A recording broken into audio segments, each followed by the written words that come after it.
Diễm xin chào cô chú, anh chị, các bạn và các em. Nhận được yêu cầu thì hôm nay Diễm chia sẻ công thức bánh dứa chay, tức là mình không sử dụng trứng và bơ động vật trong phần vỏ bánh. Thì cái vỏ bánh này Diễm thấy đơn giản nhưng mà cũng rất là ngon. Vỏ bánh có độ giòn thơm và khi ăn thì tan trong miệng. Bây giờ mình cùng vào bếp làm món bánh dứa chay này với Diễm nha.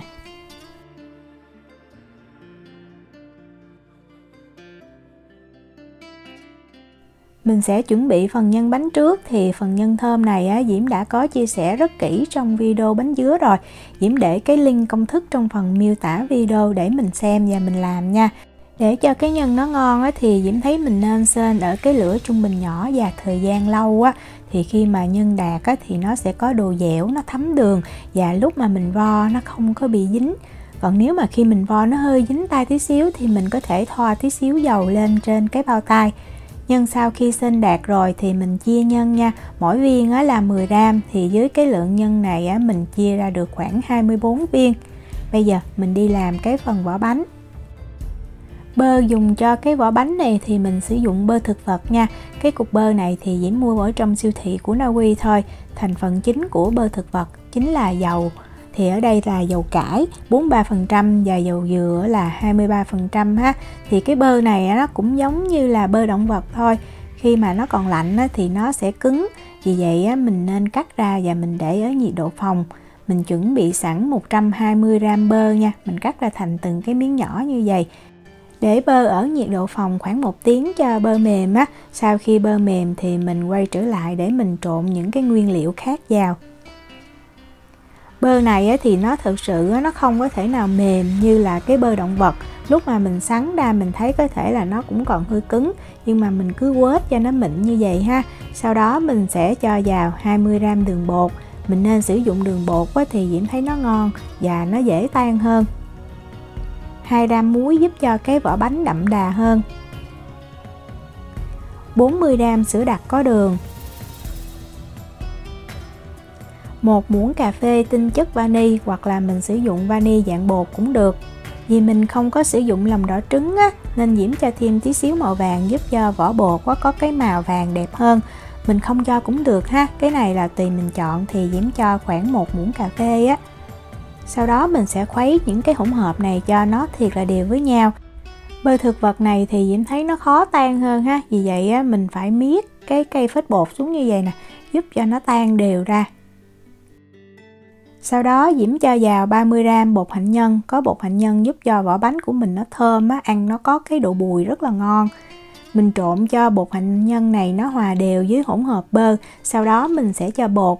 Về bột thì mình nên sử dụng bột bánh hay là bột mì số 8, bột bánh bông lan. Cái bột mà có hàm lượng protein thấp thì giúp cho vỏ bánh của mình nó giòn và khi mình ăn thì nó tan trong miệng. Mình cho khoảng 1/3 lượng bột vào trong hỗn hợp bơ. Mình trộn cho tới khi mình thấy cái phần bột khô nó thấm đều đó thì mình cho hết cái phần bột còn lại. Mình cũng trộn cho tới khi mà mình thấy không còn bột khô nữa thì mình sẽ đeo bao tay hoặc là mình sử dụng tay cũng được. Mình bóp và mình nhồi cho cái hỗn hợp này nó tạo thành một khối. Thì mình không có cần phải nhồi lâu ha. Lúc đầu thì nó hơi dính tay tí xíu, mình đừng có nên bóp mạnh. Mình chỉ bóp nhẹ nhẹ cho nó kết dính lại thôi. Quan trọng là nó tạo thành một khối và lúc này cái khối bột của mình nó rất là mềm nha. Thì thời gian mà Diễm nhồi cái này khoảng chừng 1 phút mà, không cần phải nhồi lâu. Đó, như vậy là được rồi. Thì mình sẽ lấy một cái màng bọc thực phẩm mình cho cái khối bột ra và mình gói lại. Sau đó mình cất vào trong tủ lạnh. Tại vì lúc này cái khối bột của mình nó rất là mềm, mình tạo hình sẽ khó. Cho vào trong tủ lạnh khoảng 30 phút là được nha. Còn nếu mà mình để lâu hơn mình lấy ra mình thấy cứng thì mình cứ để tí xíu cho nó mềm là mình làm được. Đây là bột Diễm để được 30 phút nè. Mình rờ vào thì mình thấy nó chắc nhưng mà nó vẫn có độ mềm. Như vậy thì mình tạo hình dễ dàng. Lấy một viên bột 15 gram hoặc là mình chia bột ra làm 24 phần bằng nhau cũng được, bằng với cái lượng nhân đó. Mình xe viên bột cho nó tròn. Sau đó mình dùng cái ngón cái mình ấn vào ngay giữa. Và mình sử dụng cái ngón trỏ và cái ngón cái mình làm thành cái bột này giống như thành một cái chén nhỏ đó. Đó, như vậy. Để mình cho cái cục nhân vào ngay giữa. Rồi mình dùng cái ngón trỏ và ngón cái mình vừa xoay để mình đẩy bột lên. giúp bột nó phủ đều hết cái viên nhân. Khi mà phủ đều rồi thì mình túm lại thôi. Cái bột này nó mềm, nó dẻo, rất là dễ làm. Sau đó mình vo cho nó tròn lại là được. Mình cũng có thể tạo hình tròn như vậy, hoặc là mình ấn dẹp, hoặc là mình cho vào khuôn mình đóng đều được ha. Hôm nay thì Diễm tạo hình đơn giản như vậy thôi. Sau khi tạo hình xong thì mình sẽ đi làm nóng lò nướng nha.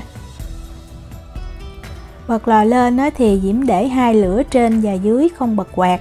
Nhiệt độ là 190 độ C, 374 độ F.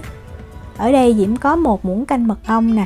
Mình lấy một cái cọ và mình phết cái mật ong này lên trên mặt bánh, giúp cho bánh nó vàng hơn. Và mình sẽ trang trí thêm bằng một tí xíu mè rang nữa, cho bánh nó vừa đẹp mà mình ăn trúng miếng mè nó ngon hơn.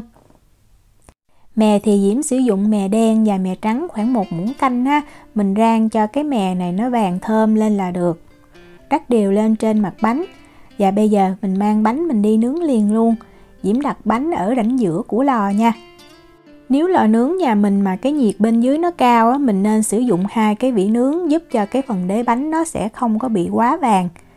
Mình nướng bánh trong khoảng thời gian từ 8 cho tới 10 phút, cho tới khi mà mình thấy cái phần vỏ bánh nó chuyển sang màu trắng đục và nó giống như nó khô ráo đó. Nếu mà mình thấy mặt bánh chưa có vàng thì mình sẽ nâng cái vỉ nướng lên. Thì Diễm nâng lên một rãnh nữa nha, giúp cho nó gần với lại cái thanh nhiệt hơn, thì cái mặt bánh mình nó màu vàng nhìn nó sẽ đẹp hơn. Mình cũng giữ ở cái nhiệt độ 190 độ C này và mình nướng thêm từ 2 cho tới 4 phút nữa. Mình nhớ canh nha, tại vì nó dễ bị cháy đó. Sau khi mình thấy nó chuyển sang màu vàng nhạt thì mình lấy ra khỏi lò liền. Mình chỉ nên nướng vừa đủ thôi, mình nướng lâu quá nó sẽ bị nứt đó. Thì mình xem ở đây có 1-2 cái nó bị nứt như vậy nè, nhưng mà không sao, vẫn rất là ngon. Bánh này thì mình bảo quản ở nhiệt độ phòng ha, để được từ 5 tới 7 ngày. Diễm chúc cô chú, anh chị, các bạn và các em làm được bánh dứa thiệt là ngon. Nếu mà có thắc mắc gì thì cứ để lại lời nhắn hoặc là gửi tin nhắn cho Diễm. Diễm cảm ơn sự quan tâm theo dõi video rất là nhiều. Hẹn gặp lại trong những video tiếp theo. Chào tạm biệt.